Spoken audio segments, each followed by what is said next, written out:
Good morning students. आज के इस वीडियो में हम कार्डियक साइकिल के बारे में पढ़ेंगे कि कार्डियक साइकिल क्या होता है। पिछले वीडियो में हमने हार्ट के एनाटॉमी और कंडक्शन सिस्टम ऑफ हार्ट ये सारी चीजें हमने ऑलरेडी स्टडी कर ली हैं। तो कार्डियक साइकिल बेसिकली जो होता है, कार्डियक साइकिल का मतलब पहले हम समझ लेते हैं। कार्डियक साइकिल वर्ड का मतलब है कि जो चीज बार बार रिपीट हो रही है ना। तो हार्ट में जो कॉन्ट्रैक्शन होना है और रिलैक्स होना है, यानी कि कॉन्ट्रैक्शन और रिलैक्स की जो प्रॉपर्टी है जिसको हम सिस्टोलिक और डायस्टोलिक प्रॉपर्टी भी बोलते हैं, ये बार बार अगेन एंड अगेन रिपीट होती है, इसीलिए हम इसको कार्डियक साइकिल कहते हैं। ठीक है, तो बेसिकली हार्ट का अगर हम फंक्शन के बारे में बात करें तो यहाँ पे देखिए लिखा हुआ है मेंटेन कांस्टेंट ब्लड सर्कुलेशन, यानी हार्ट का एक फंक्शन है कि ये लगातार ब्लड सर्कुलेशन को मेंटेन करने में हेल्प करता है। ये नहीं कि जैसे अभी ज्यादा या अभी कम, ऐसे नहीं, लगातार एक बराबर जो है वो हार्ट जो ब्लड सर्कुलेशन को मेंटेन करने में हेल्प करता है। हार्ट की एक्टिविटी क्या है, ये पंपिंग एक्टिविटी रखता है, लाइक ये पंप करता है ब्लड को, जिससे ब्लड आसानी से पूरे बॉडी में सप्लाई हो पाता है या फ्लो हो पाता है। ठीक है, अब जो पिछले वीडियो के अंदर हमने कंडक्शन सिस्टम ऑफ हार्ट के अंदर पढ़ा था कि हार्ट कॉन्ट्रैक्ट कैसे होता है और रिलैक्स कैसे होता है। ठीक है, यानी कि उसमें हमने पढ़ा था कि हार्ट के अंदर इम्पल्सेस जनरेट होते हैं, उन इम्पल्सेस की वजह से जो हार्ट है वो कॉन्ट्रैक्ट होता है और रिलैक्स होता है। ठीक है, और इस वीडियो में हम बेसिकली इस पे फोकस करेंगे कि सिस्टोलिक और डायस्टोलिक जो प्रॉपर्टी है वो बेसिकली कैसे होती है, लाइक कितने फेजेस होते हैं इसके अंदर, और कॉन्ट्रैक्शन का मतलब क्या है और रिलैक्स होने का मतलब क्या है। तो बेसिकली यहाँ पे देखिए जो सिस्टोल है और डायस्टोल है। सिस्टोल का मतलब जब हार्ट कॉन्ट्रैक्शन की अवस्था में है, यानी कि कॉन्ट्रैक्शन की स्टेट में है। डायस्टोल का मतलब है रिलैक्सेशन स्टेट, यानी कि जब जो हमारा हार्ट है वो रिलैक्स मोड में है। इन दोनों को मिला करके क्या बनता है, कार्डियक साइकिल। इसको हम हार्ट रेट भी बोल सकते हैं। तो बेसिकली यही दोनों मिला करके क्या है, कार्डियक साइकिल है। अब जो टोटल कार्डियक साइकिल होती है उसका जो टाइम होता है वो 0.8 सेकेंड का होता है। ये गोले में एक मैंने लिख रखा है कि जो टोटल कार्डियक साइकिल होती है उसका जो टाइम ड्यूरेशन है वो कितना है, 0.8 सेकेंड। 0.8 सेकेंड में जो एट्रियल सिस्टोल है वो होता है 0.1 सेकेंड के लिए। एट्रियल सिस्टोल का मतलब क्या होता है कि जो एट्रियम है, एट्रियम कॉन्ट्रैक्ट करता है। सिस्टोल का मतलब यहाँ पे लिखा हुआ है कॉन्ट्रैक्ट। ठीक है, तो जो एट्रियम है, एट्रियम कॉन्ट्रैक्ट जो करता है वो कॉन्ट्रैक्शन कितने टाइम के लिए होता है, 0.1 सेकेंड के लिए। नेक्स्ट है ventricular systole. Ventricular systole 0.3 second के लिए होता है, यानी कि जो हमारे नीचे वाले चैम्बर्स हैं, वेंट्रिकल्स हैं हार्ट के, वो 0.3 सेकेंड के लिए कॉन्ट्रैक्ट करते हैं। ठीक है, फिर अगेन जो है क्या है, complete cardiac diastole. Complete cardiac diastole यानी कि दोनों में मिलाकर के जो डायस्टोल प्रोसेस है, यानी कि हार्ट के रिलैक्स होने का टाइम है वो कितना है, 0.4 सेकेंड। तो अगर हम इसको काउंट करें 0.1, 0.3 और 0.4, तो ये टोटल आ जाता है 0.8। ठीक है, 3 और 1 4 हो जाएगा और ये 0.4 यानी कि 0.8। ठीक है, तो टोटल जो कार्डियक साइकिल का टाइम ड्यूरेशन है वो 0.8 सेकेंड निकल जाता है, जिसमें 0.8 सेकेंड एट्रियल सिस्टोल है, 0.3 सेकेंड वेंट्रिकुलर सिस्टोल है और 0.4 सेकेंड कंप्लीट कार्डियक डायस्टोल है। ठीक है, अब नेक्स्ट हम पढ़ेंगे कि फेजेस क्या है कार्डियक साइकिल के, यानी कि जो कॉन्ट्रैक्शन और रिलैक्सेशन की प्रॉपर्टी है। हार्ट कॉन्ट्रैक्ट होता है, जैसा कि पिछले वीडियो में हमने ये पढ़ा था कि जो हमारा हार्ट है, हार्ट में एसए नोड, एवी नोड, ये सारी चीजें प्रेजेंट होती हैं, जहां से इम्पल्सेस जो है वो जनरेट होता है और फिर वो इम्पल्सेस ट्रांसमिट होता है सारे चेम्बर्स में बारी बारी से, जिसकी वजह से कभी आपका एट्रियम कॉन्ट्रैक्ट हो रहा था, फिर आपका वेंट्रिकल कॉन्ट्रैक्ट हो रहा था। तो इसी तरीके से एट्रियम और वेंट्रिकल जब भी कॉन्ट्रैक्ट होते हैं तो ब्लड फ्लो होता है, यानी कि जो भी चैम्बर्स होते हैं वो कॉन्ट्रैक्ट होते हैं, रिलैक्स होते हैं, जिनकी वजह से क्या है, जो भी वॉल्व होते हैं वो ओपन होते हैं और बंद होते हैं, जिसकी वजह से ब्लड फ्लो होता है, यानी कि हार्ट पंपिंग एक्टिविटी को शो करता है। ठीक है, तो अब हम फेजेस ऑफ कार्डियक साइकिल के बारे में देखेंगे कि कार्डियक साइकिल के कितने फेजेस होते हैं। तो टोटल जो कार्डियक साइकिल होता है, कार्डियक साइकिल को टोटली 7 फेजेस के अंदर डिस्क्राइब किया जाता है। ठीक है, 7 फेजेस है इसके अंदर। फेज वन जो है वो एट्रियल कॉन्ट्रैक्शन है। फेज 2 जो है आइसोवोलोमेट्रिक कॉन्ट्रैक्शन है। फेज 3 रैपिड इजेक्शन है। फेज 4 रेड्यूस्ड इजेक्शन है। फेज 5 आइसोवोलोमेट्रिक रिलैक्सेशन है। फेज 6 रैपिड फीलिंग है और फेज 7 है रेड्यूस्ड फीलिंग। अब हम यहीं पे इन सारी चीजों का मतलब समझेंगे। Phase 1 atrial contraction. Atrial contraction आपको नाम से पता चल रहा है कि इसमें जो एट्रियम है वो कॉन्ट्रैक्ट होता है, यानी कि ये कार्डियक साइकिल का फर्स्ट फेज है जिसके अंदर जो हमारा एट्रियम है वो कॉन्ट्रैक्ट होता है। जब एट्रियल का जो वॉल है वो कॉन्ट्रैक्ट होता है तो एट्रियम के अंदर का जो प्रेशर है वो क्या होगा, इंक्रीज होगा। जब एट्रियम के अंदर का जो प्रेशर है वो इंक्रीज हो जाएगा तो जो एट्रियोवेंट्रिकुलर वॉल्व होते हैं वो खुल जाते हैं। ठीक है, एट्रियोवेंट्रिकुलर वॉल्व खुल जाने की वजह से जो ब्लड है वो एट्रियम से कहां पे आ जाएगा, वेंट्रिकल्स के अंदर आ जाएगा। ठीक है, अब इसमें ध्यान रखने वाली क्या चीज है, अगर हम यहाँ पे एक छोटा सा डायग्राम ड्रॉ करें, लाइक अगर ये डायग्राम ड्रॉ करते हम, ठीक है, ये मान लीजिए आपका राइट साइड और लेफ्ट साइड है। ये हमने पढ़ा था इस तरीके से इसकी बनावट होती है चैम्बर्स की। यहाँ पे 3 कस्प प्रेजेंट होते हैं और यहाँ पे 2 कस्प प्रेजेंट होते हैं। ये आपका superior vena cava, inferior vena cava suppose, और ये आपका है पल्मोनरी वेन। इधर से आपका सेमिलुनर वॉल्व जहां से आपका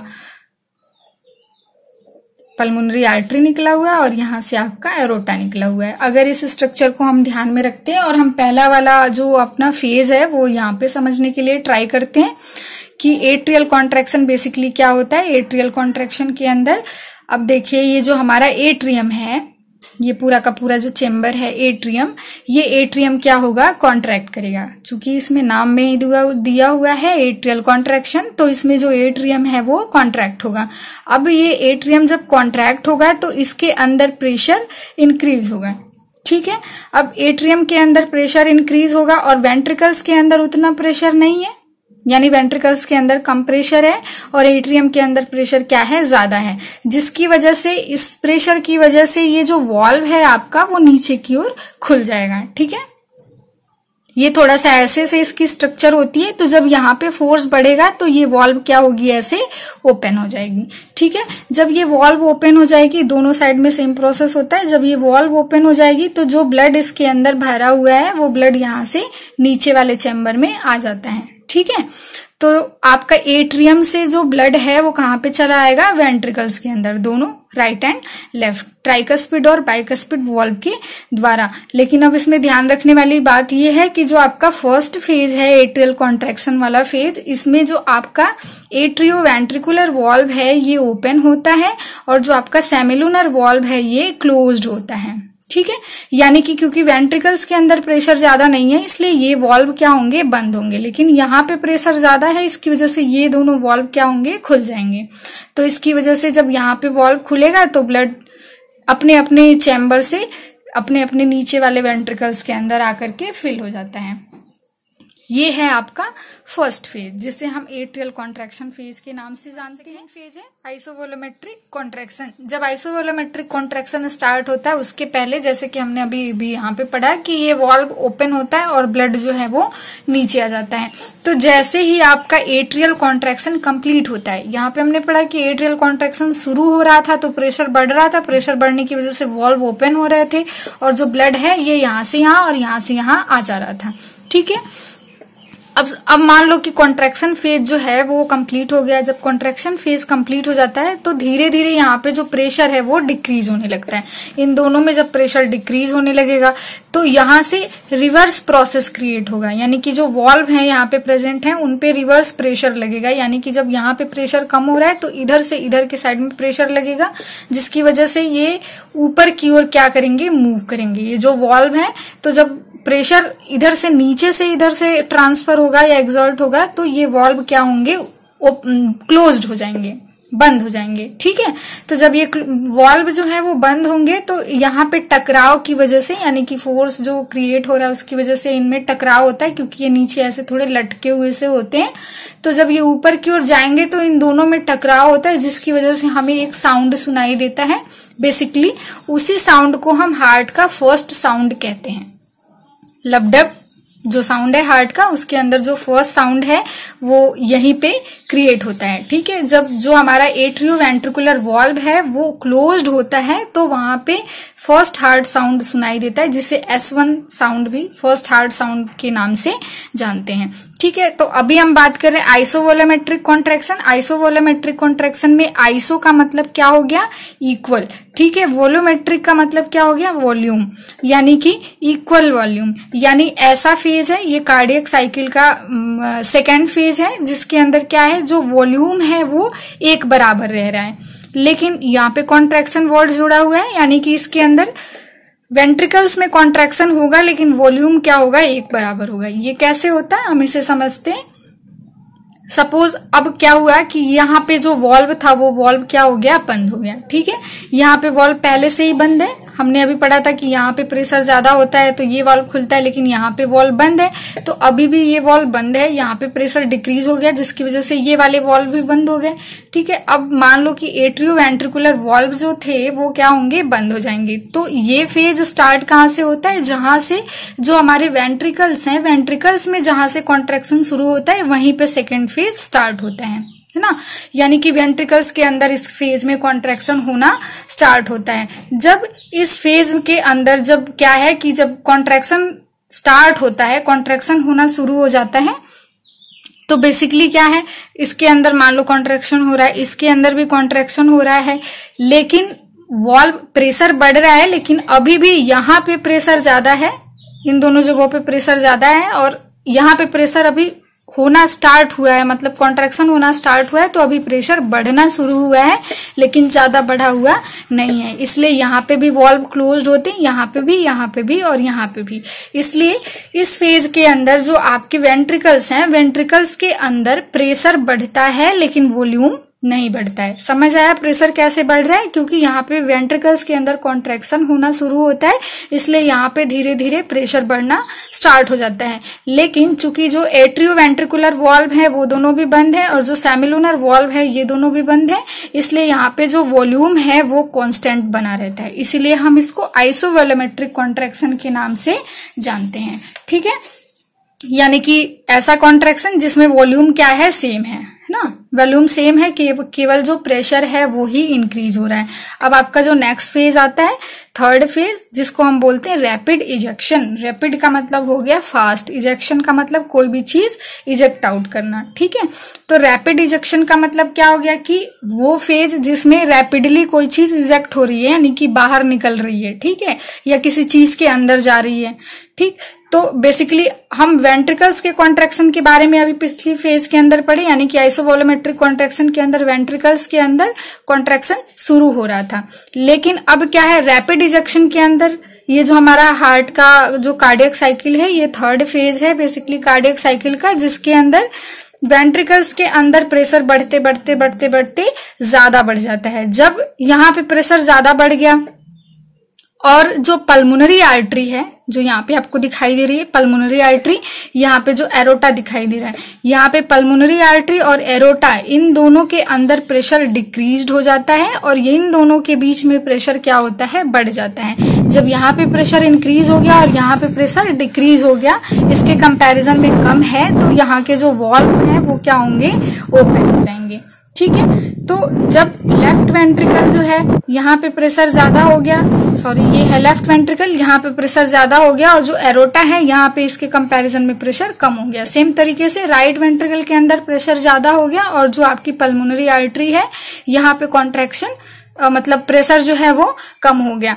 तो यहाँ पे प्रेशर और यहाँ पे प्रेशर कम है, इन दोनों जगहों पे प्रेशर ज्यादा है, जिसकी वजह से ये जो वॉल्व है वो खुल जाते हैं। अब यहाँ पे कॉन्ट्रैक्शन तेजी से हो रहा है और यहाँ पे प्रेशर भी बढ़ गया है, तो बढ़ते हुए प्रेशर की वजह से ये वॉल्व खुल जाता है और बहुत ही फोर्सफुली इन दोनों से ब्लड क्या होते हैं, ये आपके जो आर्टरी है यहाँ पे और जो एरोटा है वहां पे फ्लो हो जाता है, यानी कि पंप हो जाता है। ठीक है, यानी कि वेंट्रिकल्स के अंदर बहुत ही तेजी से जो है वो पहले तो कॉन्ट्रैक्शन हो रहा है, कॉन्ट्रैक्शन की वजह से प्रेशर बढ़ेगा, प्रेशर यहाँ पे बढ़ जाएगा और नीचे यहाँ पे प्रेशर डिक्रीज हो जा रहा है, जिसकी वजह से ये वॉल्व खुल जाएंगे और बहुत ही तेजी के साथ ब्लड दोनों से फ्लो होकर के इधर इधर आ जाएगा, यानी कि आपकी जो पल्मोनरी आर्टरी है उसमें और जो एरोटा है उसमें। ठीक है, यहाँ पे आपका जो थर्ड फेज है वो कंप्लीट हो जाता है। अब बेसिकली अगर हम थर्ड फेज के अंदर बात करें तो जो आपके एट्रियोवेंट्रिकुलर वॉल्व हैं वो आपके बंद होंगे, लेकिन जो आपके एरोटिक वॉल्व होते हैं, ये एरोटिक सेमिलुनर वॉल्व और एरोटिक पल्मोनरी वॉल्व, ये खुले होते हैं। ठीक है, यानी कि एरोटिक वॉल्व और पल्मोनरी वॉल्व ये दोनों आपके खुले होंगे। बेसिकली अगर हम इसको मिला करके कहें तो सेमिलुनर वॉल्व खुले होंगे और एट्रियोवेंट्रिकुलर वॉल्व इसके अंदर क्या होते हैं, बंद होते हैं। अब एट्रियल प्रेशर क्या होगा, इसके अंदर धीरे धीरे डिक्रीज हो रहा है, यानी कि एक तो यहाँ पे प्रेशर ज्यादा है लेकिन यहाँ पे प्रेशर साथ साथ में डिक्रीज होता रहता है और जिसकी वजह से ये एक्सपैंड होता रहता है और साथ साथ में ये वेनस सिस्टम के द्वारा ये क्या है, फिल होता रहता है, यानी कि इसमें से ब्लड इसमें आता रहता है, भरता रहता है इसमें, यानी कि एट्रियम में ब्लड भरता रहता है। लेकिन मेन फोकस किस पे है कि वेंट्रिकल्स के अंदर कॉन्ट्रैक्शन हो रहा होता है और प्रेशर की वजह से जो वॉल्स है वो ओपन हो जाते हैं और यहाँ से ब्लड यहाँ पे आ जाता है। ठीक है, और ऊपर वाला जो वॉल्व है ये क्या होंगे, क्लोज्ड होंगे, लेकिन यहाँ पे जो फीलिंग है वो चलता रहता है। अब जो हमारा नेक्स्ट फेज है, fourth phase, reduced ejection. Reduced ejection जो है हमारे कार्डियक साइकिल का फोर्थ फेज है। इसमें क्या है, एरोटिक व पल्मोनरी वॉल्व ओपन होता है तथा ये दोनों वॉल्व क्या होते हैं, क्लोज होते हैं, यानी कि एट्रियोवेंट्रिकुलर वॉल्व क्लोज होते हैं और ये दोनों वॉल्व ओपन होते हैं, सेम इसके ऊपर वाले की तरह से। अब इसके अंदर क्या है कि वेंट्रिकल जो कॉन्ट्रैक्शन है स्टार्ट होने के बाद वापस से वो प्रेशर इंक्रीज हुआ और ब्लड धीरे धीरे इसमें आया। अब धीरे धीरे उसका कॉन्ट्रैक्शन फेज जो है वो कंप्लीट होने लग जाता है, जिसकी वजह से वो रिलैक्स वाले स्टेट में आना स्टार्ट हो जाता है। यानी जैसे कि हमने ऊपर वाले में पढ़ा था कि कॉन्ट्रैक्शन के बाद ये रिलैक्स होना स्टार्ट हो रहा था, वैसे ही सेम तरीके से जो वेंट्रिकल्स है अब वो कॉन्ट्रैक्ट हुआ, प्रेशर बढ़ा और ब्लड इसमें आ गया।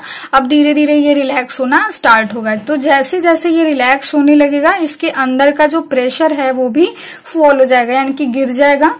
प्रेशर जब डिक्रीज होगा तो इजेक्शन रेट जो है वो भी क्या होगा, डिक्रीज हो जाएगा। तो बेसिकली इसी फेज को हम रेड्यूस इजेक्शन के नाम से जानते हैं। रेड्यूस यानी कि कम, इजेक्शन यानी जो भी बाहर निकल रहा है इसमें उसका जो रेट है वो क्या हो जाएगा, कम हो जाएगा। तो बेसिकली रेट कम क्यों होता है, क्योंकि यहाँ पे जो प्रेशर है वो धीरे धीरे अब कम होने लगता है। क्यों, क्योंकि जो वेंट्रिकल्स हैं वो रिलैक्स मोड में या रिलैक्स स्टेट में आने लगते हैं। ठीक है, तो बेसिकली इसके अंदर क्या है कि एट्रियम जो है वो फिल होता रहता है, साथ साथ में ये जो वॉल्व हैं वो क्लोज्ड रहते हैं, यहाँ के वॉल्व ओपन होते हैं और प्रेशर जो है वो धीरे धीरे डिक्रीज होता रहता है। ठीक है, अब नेक्स्ट फेज के बारे में हम बात करेंगे, फेज 5, जिसका नाम है आइसोवोलोमेट्रिक रिलैक्सेशन। अब देखो ऊपर भी था आइसोवोलोमेट्रिक कॉन्ट्रैक्शन, अब यहाँ पे है आइसोवोलोमेट्रिक रिलैक्सेशन। आइसोवोलोमेट्रिक जैसा कि नाम से यहाँ ऊपर भी हमने पढ़ा था कि जिसका वॉल्यूम क्या है, एक बराबर है, लेकिन यहाँ पे कॉन्ट्रैक्शन हो रहा था और यहाँ पे जो स्टेट है वो कौन सा स्टेट है, रिलैक्सेशन। तो ये जो फेज है, इस फेज में जब भी हम आइसोवोलोमेट्रिक के बारे में बात करेंगे, ध्यान रखना चाहे यहाँ पे, तो हम चारों वॉल्व को उसमें क्लोज होने के बारे में पढ़ेंगे, यानी कि इसमें कोई भी वॉल्व जो है वो ओपन नहीं होता है। इसी वजह से जो वॉल्यूम है वो कांस्टेंट बना रहता है। ठीक है, तो आइसोवोलोमेट्रिक रिलैक्सेशन के अंदर क्या है कि सारे के सारे जो वॉल्व होते हैं वो क्लोज होते हैं और इस मतलब जो आपका फोर्थ फेज था उसके एंड में लगभग क्या होता है, इंट्रावेंट्रिकुलर जो प्रेशर है वो डिक्रीज हो जाता है, यानी कि जो वेंट्रिकल्स के अंदर का प्रेशर है वो डिक्रीज हो जाता है। और जो अब अगर यहाँ का जो प्रेशर है वो डिक्रीज हो गया तो यहाँ पे जो वॉल्व है वो क्या होंगे, क्लोज हो जाएंगे, क्योंकि हमने पढ़ा था जब यहाँ पे प्रेशर बढ़ रहा था तो ये वॉल्व जो है वो खुल रहे थे, जब प्रेशर घट गया तो वॉल्व क्या होंगे, बंद हो जाएंगे। इसलिए अब यहाँ पे भी वॉल्व बंद हो गया और यहाँ पे पहले से ही वॉल्व बंद है, तो चारों वॉल्व इसके अंदर क्या होते हैं, बंद होते हैं। ठीक है, लेकिन अब जब ये वॉल्व बंद होगा तो यहां से अगेन यहां की तरह एक नया साउंड सुनाई देता है जिसको हम S2 साउंड कहते हैं, यानी कि हार्ट का सेकेंड साउंड। ठीक है, तो बेसिकली अगर हम बात करें तो हार्ट का जो फर्स्ट साउंड है वो एट्रियोवेंट्रिकुलर वॉल्व के बंद होने से हमें सुनाई देता है, और जो हार्ट का सेकेंड साउंड है S2 साउंड वो हमें सेमिलुनर वॉल्व के बंद होने से सुनाई देता है। S1 और S2 जो आपका हार्ट का साउंड है वो यहीं से हमें सुनाई देता है। ठीक है, और इस फेज के अंदर क्या है, जो बेसिकली जो वेंट्रिकुलर है, वेंट्रिकुलर प्रेशर जो है वो डिक्रीज होता है, लेकिन वॉल्यूम इसके अंदर चेंज नहीं होता है। वेंट्रिकल्स के अंदर प्रेशर क्यों डिक्रीज होगा, क्योंकि कॉन्ट्रैक्शन अब नहीं हो रहा है, रिलैक्सेशन स्टेट में है, इसलिए यहाँ पे जो प्रेशर है वो डिक्रीज हो रहा है। लेकिन चूंकि चारों वॉल्व बंद है तो कहीं से भी ब्लड आ नहीं रहा है और कहीं जा नहीं रहा है, इसलिए जो वॉल्यूम होता है वो क्या होगा, कॉन्स्टेंट होगा। ठीक है, तो अब नेक्स्ट फेज के बारे में हम बात करेंगे। 6th फेज जो हमारा है रैपिड फीलिंग फेज।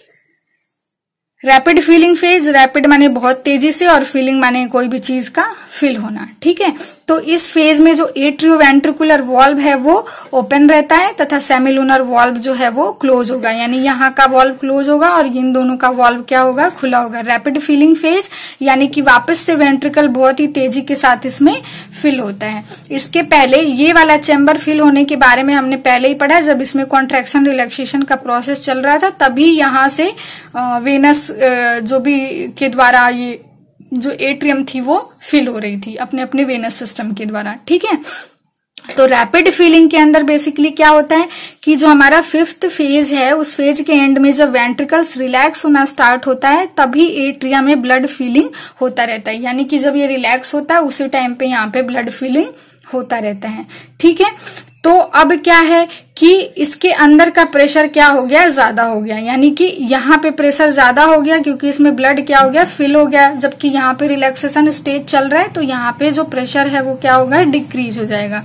जब एट्रियल प्रेशर इंक्रीज होता है तो सेम तरीके से वापस से ये जो एट्रियोवेंट्रिकुलर वॉल्व है ये वॉल्व ओपन हो जाएंगे। जब ये वॉल्व ओपन हो जाएंगे तो फिर से यहाँ से ब्लड नीचे वाले चैम्बर में भरना स्टार्ट हो जाएगा।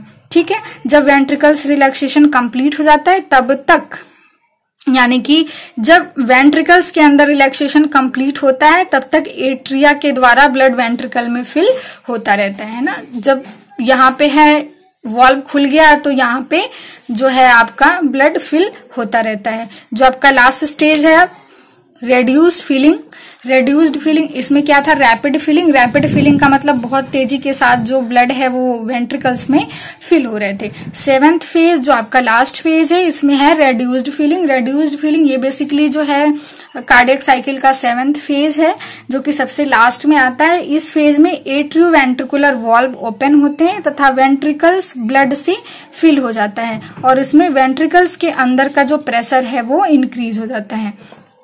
कैसे इंक्रीज होता है कि जो वेंट्रिकल्स हैं यहाँ पे ब्लड जो है वो फिल हो गया। जब ब्लड जो है यहाँ पे फिल हो गया तो यहाँ पे अगेन जो प्रेशर हो जाता है वो बढ़ जाता है, यानी कि प्रेशर बढ़ जाने के साथ साथ में जो आपके यहाँ पे प्रेशर क्या होगा, बढ़ जाएगा, इधर का प्रेशर क्या है, कम है। ठीक है, तो प्रेशर जब फिर से वो चेंज होता है तो उसे रेड्यूस फीलिंग फेज कहते हैं, यानी कि जब प्रेशर कम हो जाएगा तो फीलिंग का जो रेट है वो भी क्या हो जाता है, कम हो जाता है। ठीक है, और इस फेज के लास्ट तक जो वेंट्रिकल्स होता है लगभग 90% तक क्या होगा, फिल हो जाएगा। ठीक है, और इस बीच में जो आपका एरोटिक और पल्मोनरी एट्रियल प्रेशर है वो क्या होता है, डिक्रीज होता रहता है, यानी कि फॉल होता रहता है। यहाँ पे प्रेशर ज्यादा रहेगा और यहाँ पे प्रेशर कम होता रहता है क्योंकि अभी इसमें जो है वो फीलिंग का प्रोसेस चल रहा है। ठीक है, तो आज के इस वीडियो में बेसिकली हम इतनी चीजों के बारे में स्टडी किए कि आपका जो कार्डियक साइकिल है वो कार्डियक साइकिल क्या होता है, कि हार्ट जो है कैसे सिस्टोलिक और डायस्टोलिक प्रोसेस को कैसे कंप्लीट करता है इसके बारे में, और उसकी पंपिंग एक्टिविटी के बारे में। तो बेसिकली 0.8 सेकेंड का जो पूरा का पूरा कार्डियक साइकिल है वो होता है। 0.1 सेकेंड एट्रियल सिस्टोल, 0.3 सेकेंड जो वेंट्रिकुलर सिस्टोल होता है, और कंप्लीट कार्डियक डायस्टोल जो होता है 0.4 सेकेंड का होता है। और इसमें हमने फेजेस पढ़े। एट्रियल कॉन्ट्रैक्शन फेज में एट्रियम के अंदर कॉन्ट्रैक्शन होता है, आइसोवोलोमेट्रिक कॉन्ट्रैक्शन में वेंट्रिकल्स के अंदर कॉन्ट्रैक्शन होता है, लेकिन ब्लड का जो वॉल्यूम होता है वो सेम होता है क्योंकि चारों जो वॉल्व हैं वो क्लोज होते हैं।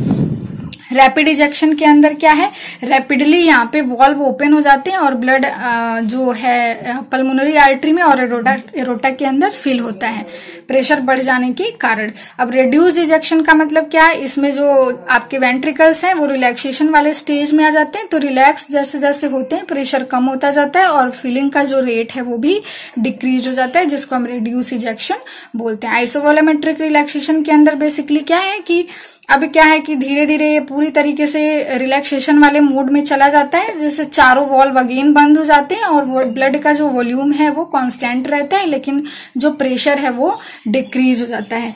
अब रैपिड फीलिंग के अंदर क्या होता है कि वापस से इसके अंदर से जो ब्लड है वो फिल होना स्टार्ट हो जाता है, ठीक है। और रिड्यूस्ड फीलिंग का मतलब क्या हो गया कि जो फीलिंग का रेट है वो वापस से डिक्रीज होने लगता है, क्योंकि प्रेशर धीरे धीरे यहाँ पे जो प्रेशर है वो धीरे धीरे डिक्रीज होने लगता है, जिसकी वजह से यहाँ का जो फीलिंग रेट है वो धीरे धीरे घटने लगता है, जिसको हम रिड्यूस फीलिंग कहते हैं। रैपिड फीलिंग में प्रेशर यहाँ पे ज्यादा है, इसलिए रैपिडली जो फीलिंग है वेंट्रिकल्स के अंदर हो रहा है, और रिड्यूस्ड फीलिंग में प्रेशर कम हो जाने की वजह से धीरे धीरे फीलिंग का प्रोसेस चलता रहता है।